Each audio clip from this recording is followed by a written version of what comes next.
February happens to be the shortest month of the calendar year. However, it's full of holidays, and for organizations that are socially conscious and sponsor diversity, equity, and inclusion, it can be a little nerve-wracking, especially because employees are observing and are hyper aware and hypersensitive of the efforts that organizations are taking towards diversity, equity, and inclusion.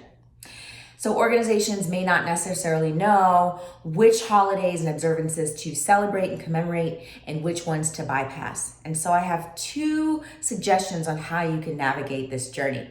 The first is to categorize. So I recommend for organizations to plot all of the observances and holidays that you're aware of and do some research.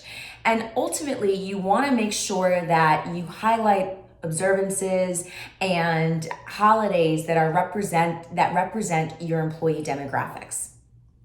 So then once you do that, you are going to bucket these holidays and observances into four categories. The first category are federal public holidays.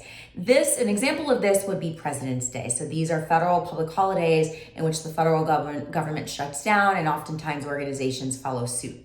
The second category are religious holidays or observances. An example of that for February would be Ash Wednesday or St. Valentine's Day. The third category would be observances tied to diversity, equity, and inclusion. So an example of that could be Black History Month, right? February being Black History Month, as well as the Lunar New Year. And the fourth category would be international observances related to or sponsored by the United Nations or other international organizations. And an example of that for February would be World Hijab Day. So once you're able to categorize or plot these holidays and commemorations into these four buckets, the next thing you want to do is to strategize. How are you going to actually commemorate each and every one of these holidays, or which ones are you going to commemorate? So the first thing to do is ask yourself, well, will our office shut down for this holiday? If it's a federal public holiday, most likely you will. And if it's not, you get to decide whether you want to allow your employees to use a floating holiday to take off in observance of that particular day. And I actually recommend reconsidering giving your employees 2 floating holidays. Why? Because we've got these 4 buckets. There are a lot of observances, and your employee base might feel connected to more than one observance and might want to take the day off. So once you decide whether these observances will warrant a day off or not, you also want to ask yourself, well, leading up to these observances, are you going to do anything? If it's a day that does involve shutting down the office or employees taking off, will you in fact do anything leading up to it, right? So that's the first thing. And if you are, for one holiday that falls into one of the buckets, you want to be consistent for all the holidays that fall into that same bucket, right?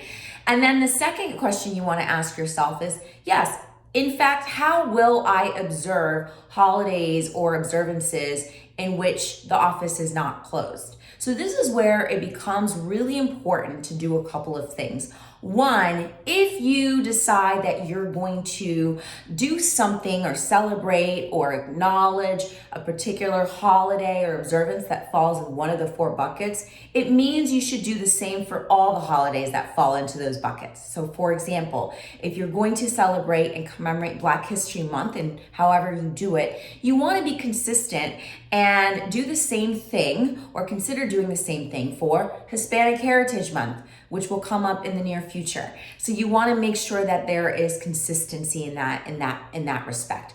The other thing you want to consider is not only consistency, but also scale, right? So if you are going to celebrate or commemorate a particular observance or holiday one year, you want to make sure that you follow suit in the following years. So as far as strategy goes, the other thing we want to think about when we're considering observing is to not other the other, right? So when we are considering how to engage and celebrate or commemorate a particular holiday, we don't want to want to single out a person that we perceive belongs to that group, right? And ask them to be responsible to come up with ideas. It's important to invite them to offer ideas, but we don't want to single them out. So what might that look like? It might look like putting out a survey and asking your employees to share what holidays and observances they're interested in, what ideas they have, and do they want to be involved in coming up with ways to commemorate or celebrate those holidays or observances. It might also involve inviting your employee resource groups or your diversity council to participate in coming up with initiatives.